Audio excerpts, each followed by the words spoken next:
സുഹൃത്തുക്കളെ നമസ്കാരം. അപ്പം നേരത്തെ ഒരു വീഡിയോ ചെയ്തു, വീണ്ടും ഒരു വീഡിയോ നമ്മുടെ രാഷ്ട്രപതിയെ പറ്റി തന്നെയാണ്. രാഷ്ട്രപതി ഇന്ന് തിരുവനന്തപുരത്ത് വന്ന് എയർപോർട്ടിലിറങ്ങി രാഷ്ട്രപതിയെ സ്വീകരിക്കാനായിട്ട് ഒരുപാട് നേതാക്കന്മാരുണ്ടായിരുന്നു. ഒരുപാട് നേതാക്കന്മാരെന്ന് പറഞ്ഞു കഴിഞ്ഞാൽ നമ്മുടെ തിരുവനന്തപുരം മേയർ ആര്യ രാജേന്ദ്രൻ മുതൽ പിണറായി വിജയനെ, ഗവർണറെ, കേന്ദ്രമന്ത്രി എന്താ പറയുക കുര്യനെ, ഇവരൊക്കെ ഉണ്ടായിരുന്നു. അപ്പം ഇവരെയൊക്കെ സ്വീകരിക്കുന്നതിൻ്റെ ഇടയ്ക്ക് ഒരു വളരെ വിചിത്രമായിട്ടുള്ള ഒരു സംഭവം ഒരു വീഡിയോയിൽ കാണാനിടയായി. ഇവരൊക്കെ ഉണ്ട്. പിണറായി വിജയൻ്റെ പുറകിൽ ഒരാളൊരു കുടയും പിടിച്ചുകൊണ്ട് നിൽപ്പുണ്ട്.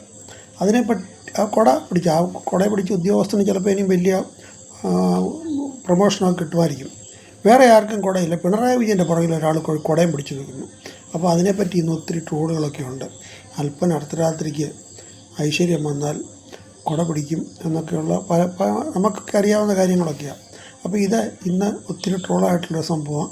ഈ ഒരു കാര്യം അദ്ദേഹത്തിന് മാത്രം ഒരു കുടയും പിടിച്ച്, രാഷ്ട്രപതിക്കൊന്നും കുടയൊന്നുമില്ല, അദ്ദേഹത്തിൻ്റെ പുറകിൽ മാത്രം ഒരാൾ കുടയും പിടിച്ച് നിൽക്കുന്നു. അത് കഴിഞ്ഞിട്ട് രാഷ്ട്രപതി പത്തനംതിട്ട ഇവിടെ നിലയ്ക്കലിറങ്ങാനിരുന്നതായിരുന്നു. നിലയ്ക്കലിറങ്ങിയില്ല, ഇറങ്ങാനൊത്തില്ല, അത് പ്രമാടത്തോട്ട് മാറ്റി. ഇതൊക്കെ നിമിഷ നേരം കൊണ്ടാണ് സംഭവിക്കുന്നത്. ഈ രാഷ്ട്രപതി, ബഹുമാനപ്പെട്ട രാഷ്ട്രപതി വരാനായിട്ട് എത്രയോ ദിവസങ്ങൾ മുമ്പ് തീരുമാനിച്ച കാര്യമാണ്. എന്നിട്ട് പോലും ഇവർക്ക് ഇത്ര നിസ്സാരമായിട്ടുള്ള കാര്യം, ഇത് ആരുടെ കുറ്റമാണെന്ന് നമുക്കറിയാനൊക്കത്തില്ല.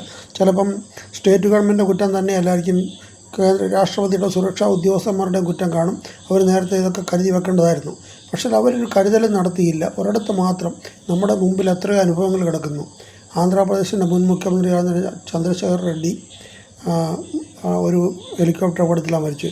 നമ്മുടെ മുൻ സൈനിക മേധാവി കുന്നൂറിൽ ഹെലികോപ്റ്റർ അപകടത്തിൽ മരിച്ചു.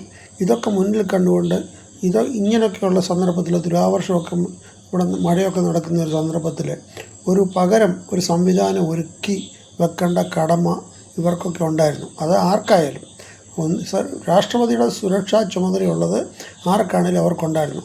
അത് ഇവർ കാണിച്ചിട്ടില്ല. അതവരുടെ കയ്യിൽ നിന്നുള്ള ഭയങ്കരമായിട്ടൊരു വീഴ്ചയാണ്. അത് സമ്മതിച്ചേ പറ്റത്തുള്ളൂ. ഇത്രയും പറഞ്ഞുകൊണ്ട് ഞാൻ ഉപസംഹരിക്കുന്നു. നമസ്കാരം. ജയ് ഹിന്ദ്.